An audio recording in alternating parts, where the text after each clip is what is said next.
समाय गैयै मोनसे जानाय मा बुंगोन बर'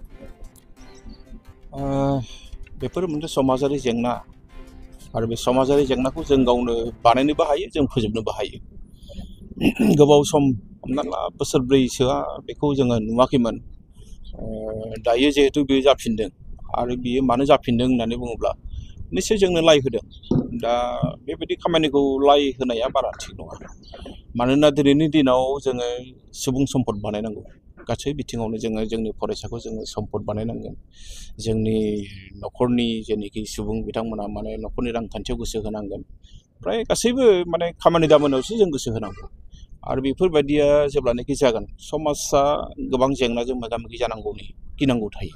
बेखायनो जों खावलायगोन जायफोर बेफोरखौ थुलुंगा होदों जाहाथे बिथांमोना एसे नोजोर होयो।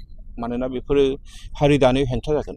बर' हारिखौ बड'फाया जेरैबायदि बुंदों माने गेरेमसा हारि दानायनि बाथ्रा। बे गेरेमसा हारि दानायाव बे गोख्रों मोनसे हेंथा जागोन। जोंनि राव, जोंनि थुनलाइ, जोंनि हारिमु, जोंनि सिनायथि, जोंनि थामोनथाखौ जों मुलुगाव गोसारहोनायाव मिथिहोनायाव बेफोरो मोनसे गाज्रि गोहोम खोलैगोन। बे बाथ्राखौ जों नुनो मोनो। बेखायनो बर' थुनलाइ आफादनिफ्राय गुरैयै खावलायनाय जायफोर बिथांमोना बेखौ लाइ होदों बिथांमोना एसे सानै हयै जाहाथे जि जाबाय बेनिफ्राय लासैनो बेखौ आरोबाव बन्द' खालामफिनो बेखौ जों खावलायदों।